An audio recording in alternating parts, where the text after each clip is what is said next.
د هر څه نه د مخه خپل سلامونه او درنې هیلې تاسو قدرمنو ورونو خویندو مشرانو کشرانو ته وړاندې کوم. هیله لرم چې د تاسو هر یو په دماغ او د وجود په رګ رګ کې مو د ښکلي کونړ د سباوون خوږه نغمه خوږه وږمه احساس او خواږه یادونه یې تل ستاسو په یاد کې وي او په خاطرو کې وي. نن کونړ یادو، فرهنګ پاله او ادب پروره کونړ یادو. کونړ یادو چې په هره لویشت کې با غیرته ځوانان، ادیبان، پوهان، شاعران او لیکوالان زیږېدلي او نومونه یې د تاریخ په پاڼو کې په زرینو کرښو لیکل شوي دي. کونړ خو ځاله د ادب او د پښتو ده، کونړ خو ځاله د ادب او د پښتو ده، ورک د هغوی شي څوک چې ځالې ورانوینه. کونړ یعنی مینه، کونړ یعنی شعر او ادب، کونړ یعنی ښکلا او ترانې. کونړ زما زه د کونړ یم، کونړ زما زه د کونړ یم، پکې پراته دي زما د پلار نیکه هډونه. زار د کونړ شم د هرې درې شم، زار د کونړ د هر خوړ او هرې جګلې شم، د هر چینې د هرې تیږې د هرې شناختې او هرې ادیرې شم. زار د کونړ د سیند د هرې څپې شم چې زما د ماشومتوب خواږه یادونه پکې پراته دي. ګرانو دوستانو، خبرې به کمې کړو، اوری به شو شعرونو ته او درنو شاعرانو ته چې راشي او خپل شعرونه مونږ تاسو ته واوروي.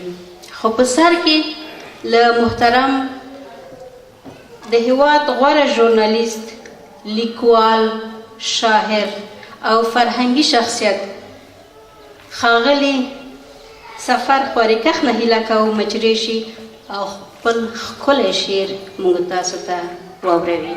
خوارکخ صاحب. د ریا له خوږو بد وړم یو تریخ جام را، د ریا له خوږو بد وړم یو تریخ جام را، ما دردمن ته نشه مسته د خیام را. او د جفا نیت د وفا خوږو کې پټ کړي، د جفا نیت د وفا خوږو کې پټ کړي. متاسف له بدشمن یاره د زړه صبر تمام را. دا زما یو غزل دی، د هغې نه مې یو څو بیته رااخیستي چې تاسو سره مې شریک کړل. او د پښتون تاریخ په وینو لیکل شوی، د پښتون تاریخ په وینو لیکل شوی. د ټوپک جګړې بېزاره یو له ټوپک جګړې بېزاره هسې قام را. بخښنه غواړم، نور دا نو مشخص د کونړ د سیند په باره کې دی، ټول کونړی دی کونړ سیند ته. دا درو کې دوه سیندونه را روان دي، که په غاړه د لیلا زلفې ماران دي. د چغان لمن کې شول یو بل سره غاړه، د چغان لمن کې شول یو بل سره غاړه، په یوه چونټه کې وبدل شو دواړه. له دې زلفو ښکله چونټه جوړه شوې، له دې زلفو ښکلې چونټه جوړه شوې، د لونګ اوبو کې وار وار ډوبه شوې. دغه چونټې نوم اخیستی د راسا دی، دغه چونټې نوم اخیستی د راسا دی، چې لامل د سمسورتیا او د ښکلا دی. سین یې بولی که ښایسته د لونګ لړ، سین یې بولی که ښایسته د لونګ لړ، چې د هسکې غاړې زیب دی د کونړ. او له سمسورو درو ټول یې کړل خوړونه، له سمسورو درو ټول یې کړل خوړونه، چې پرېشاړي د کونړ شي، چې پرېشاړي د کونړ کاندي ګلونه. خو نه موږ خپله کړ مهار او نه سرکار، نه موږ خپله کړ مهار او نه سرکار، له بهار د سیند مو وانخیسته کار. د یوه بند جوړېدو ته مملا ماته، د یوه بند جوړېدو ته مملا ماته، دغه ټولې اوبه لاړې پردۍ خواته.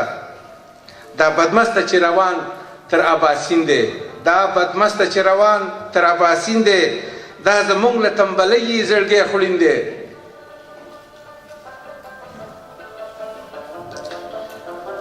په سیلاب کې نږدې ورغلمه خواله په سیلاب کې نږدې ورغلمه خواله په دې تمه چې خبر یې شم له حاله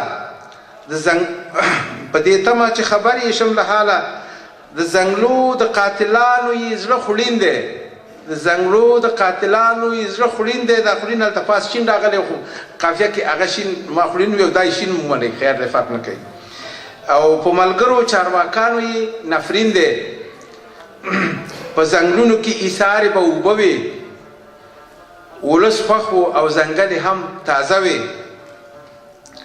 خو یو څو